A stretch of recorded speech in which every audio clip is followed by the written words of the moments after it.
Du coup, on va vous présenter une présentation du CLAD du service et des missions et quelques données en fait 2024 à partir en fait d'une extraction de données des cas en fait qu'on a tous en dossier sur le CLAD.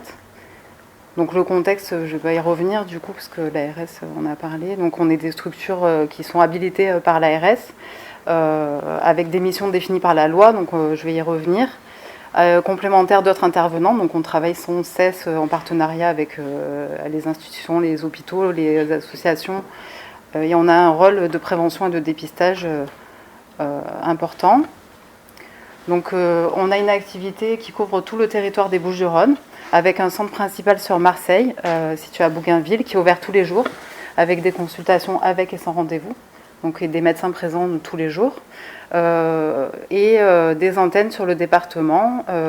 Donc vous voyez Aix-en-Provence, Aubagne, La Ciotat, Martigues, qui fonctionnent avec des conventions avec les hôpitaux. Donc les sites de consultation se trouvent au sein des hôpitaux. Ils ne sont pas forcément ouverts tous les jours. Après, les coordonnées, les ouvertures, vous les trouvez sur Internet. On a une activité en milieu carcéral, donc on intervient pour faire du support et de l'interprétation radio en prison, donc au Beaumet, à la prison, au centre de détention de Salon, au centre de détention de Luynes. Et on a une activité du coup mobile sur l'ensemble du territoire avec notre camion radio qu'on peut déplacer, qu'on peut déplacer à volonté en fait sur des actions de dépistage ciblées ou lors d'enquêtes collectives, qui est assez volumineux, donc avec des contraintes techniques, organisationnelles, logistiques. On est une équipe pluridisciplinaire, donc on est 3 médecins à temps plein, et ensuite on a des médecins vacataires essentiellement pneumologues pour assurer les consultations sur Marseille et sur l'ensemble du département, ainsi que les actions hors les murs. 7 infirmiers, dont une qui est à temps plein sur le CLAT d'Aix-en-Provence, qui est ouvert tous les jours. 5 secrétaires, 2 manipulateurs radio et une assistante sociale à temps plein.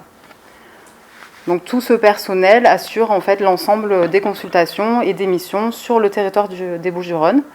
Donc sur les consultations, donc, on réalise et on interprète des radios de thorax, on fait de la prescription aussi de scanners, des prises en charge, des tests tuberculiniques, des quantiférons, des suivis de patients, des prélèvements biologiques et bactériologiques qui sont traités par le laboratoire départemental des Bouches-du-Rhône. Donc je vais vite passer sur les principales missions des CLAT. Donc la première mission, c'est la mise en œuvre des enquêtes autour des cas et le suivi.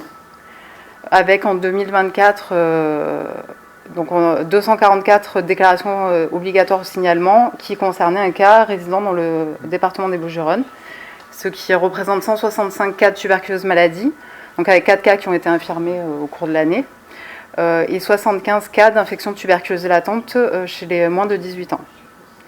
Et le CLAT a participé aussi à 55 enquêtes hors département pour des cas contacts résidant dans le département des Bouches-du-Rhône et des cas sources résidant dans un autre département.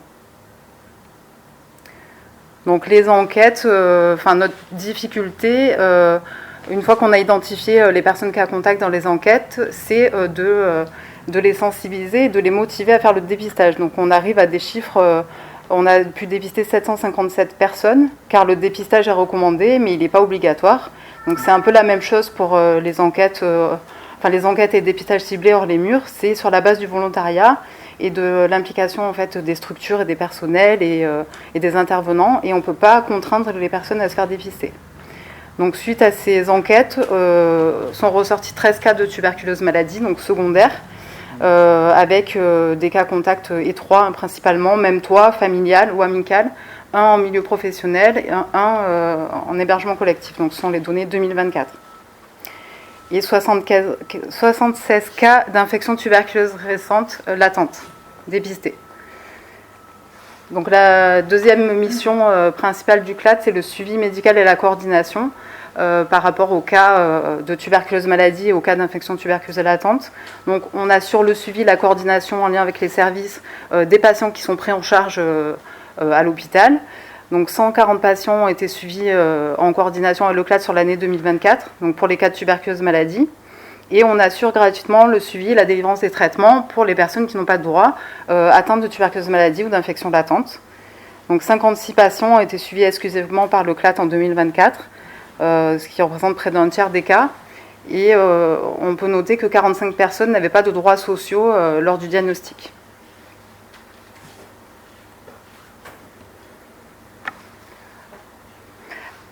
Ensuite, la mission, une mission importante, le dépistage ciblé des populations à risque, qui sont bien identifiées.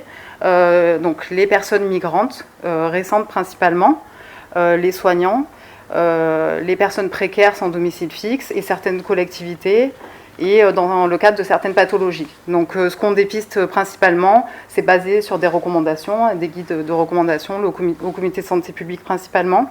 Donc les personnes migrantes, on va dépister effectivement la tuberculose maladie en première intention et l'infection tuberculeuse latente dans certaines circonstances, notamment pour les personnes mineures et les adultes entre 18 et 40 ans selon les recommandations, notamment quand ils ont des enfants à domicile.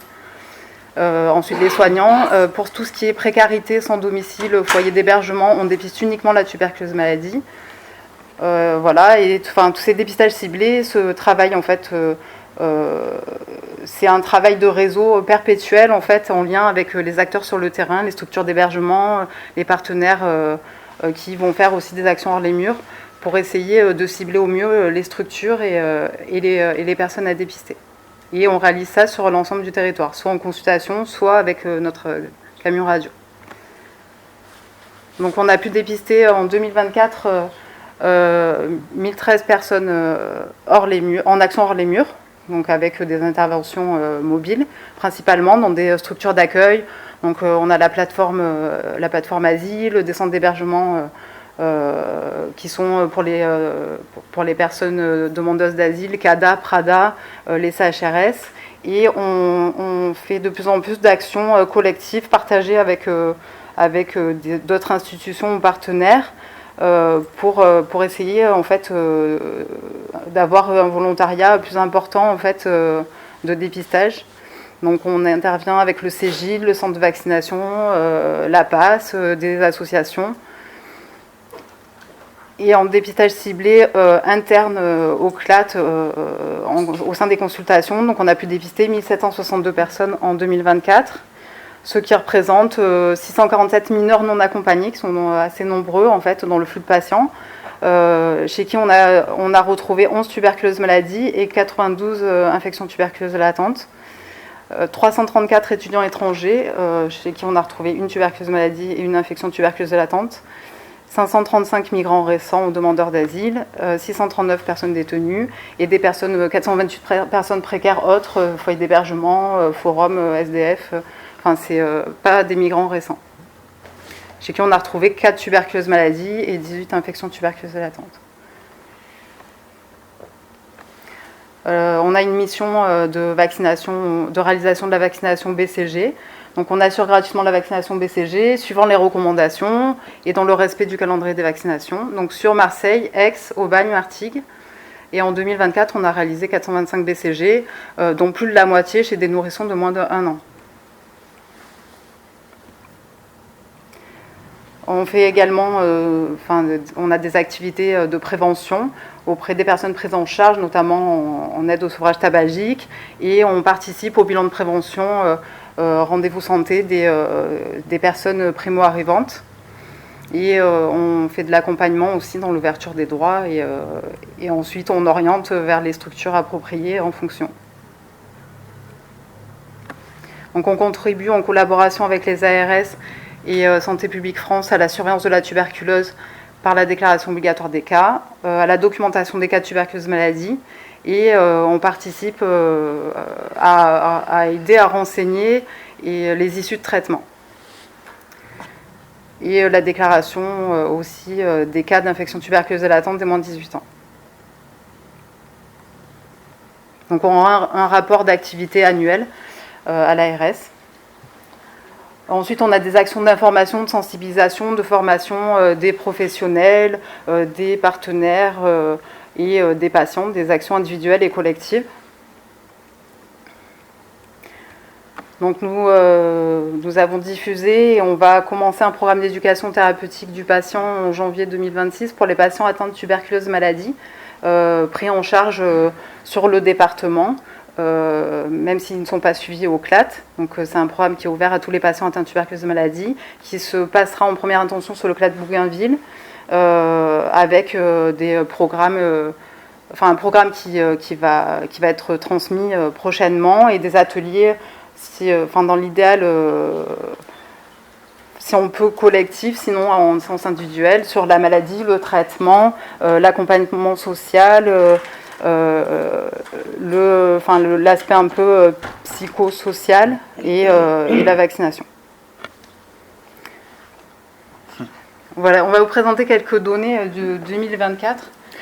Alors donc en effet, du coup, on a voulu vous présenter une analyse descriptive de ces 165 cas de tuberculose maladie, histoire d'avoir une première vue d'ensemble de ces cas et voir les premières tendances. On notait en tout cas, après l'analyse des déclarations obligatoires enregistrées et analysées et l'extraction de nos données, une augmentation par rapport à 2022, déjà de plus 18%. Une analyse descriptive que je vais faire défiler sous forme de graphique, là c'est juste pour montrer le tableau, en commençant par l'analyse selon le sexe, avec une tendance donc masculine qui se dégage clairement, 3/4 des cas en fait, affectant les hommes. Selon l'âge, on notait entre premier et troisième quartile, donc 75% des données qui étaient entre 20 à 50 ans, une moyenne d'âge qui est aux alentours de 42 ans. Et selon les classes d'âge, on voit en effet que ça ressort plus sur l'adulte, 18-40 ans, 40 jusqu'à 60 ans, et en proportion quand même bien moins chez le mineur. Voilà, donc ça c'est pour la répartition par âge. Je reste ouvert bien sûr s'il y a des questions. Et selon donc sexe et âge, on peut trouver une proportion donc masculine sur chez l'adulte, 18-40 ans jusqu'à 40-60 ans. Un peu plus de filles au niveau adolescent ou 6-10 ans. Mais donc on suit les tendances qui ont déjà été présentées sur les précédentes présentations. Selon l'origine donc française, donc du cas index ou étrangère, on a une prédominance personnes nées à l'étranger, aux alentours de 68-70%. Bien sûr, il y a des données manquantes que je n'ai pas figurées en termes de proportion, mais ce n'est pas toujours aussi disponible. Je parle pour le délai d'arrivée en France, qui est figuré là, sur la droite, avec donc, selon le délai entre l'arrivée en France et le diagnostic de la maladie, moins de 2 ans, 2 à 5 ans ou plus de 5 ans, et une majorité qui sont présents sur le territoire depuis soit moins de 2 ans, donc on a vu avec chers collègues tout à l'heure, moins de 6 mois, moins de 2 ans, aux alentours de 30% quand on additionnait les deux, donc ça suit la même tendance, mais aussi des formes qui sont diagnostiquées chez les personnes, peut-être qu'un autre profil, qui sont sur le territoire depuis plus de 5 ans. Après on pourrait faire en effet d'autres classes, parce que ça pouvait monter jusqu'à 10, 20 ans, ou des personnes qui étaient arrivées depuis longtemps sur le territoire.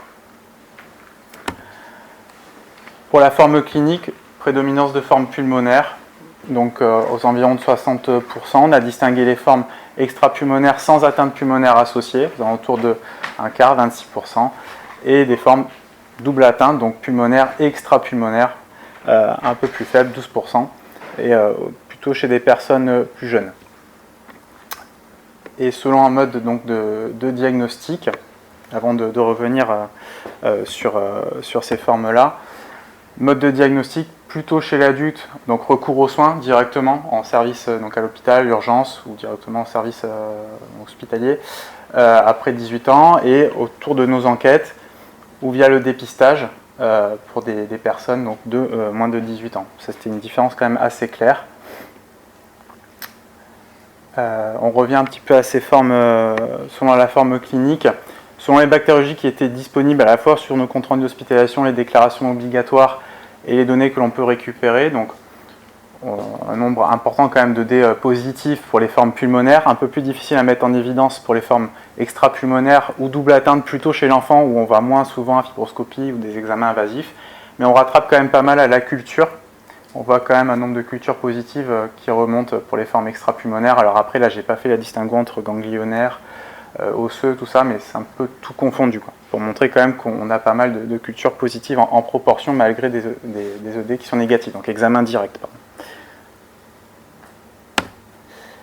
Pour les cas qui avaient donc des bactériologies complètement négatives, que ce soit examen direct, PCR, culture ou histologie négative, sur notre analyse, on rapporte à peu près 10% donc de ces 165, donc environ 16 déclarations, et majoritairement chez des enfants, donc moins de 18 ans, donc groupe moins de 5 ans, 6-10 ans ou 11-18 ans. Là aussi, moins d'examens invasifs, plus de difficultés à mettre en évidence peut-être la bactériologie, mais traitée, donc, puisque déclaration obligatoire, traitée au minimum sur l'imagerie.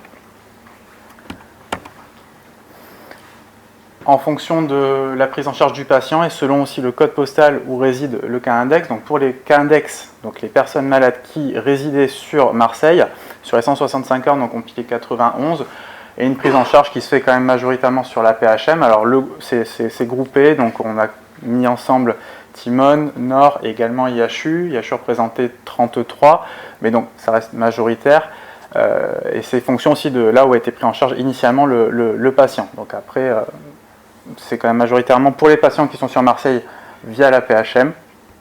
Et pour tout le département, donc également sur Marseille majoritairement, hein, IHU, et donc tous les autres centres de Marseille, on note quand même une proportion sur Aix qui n'est pas négligeable. Mais donc voilà, beaucoup de diagnostics en proportion qui sont faits sur Marseille.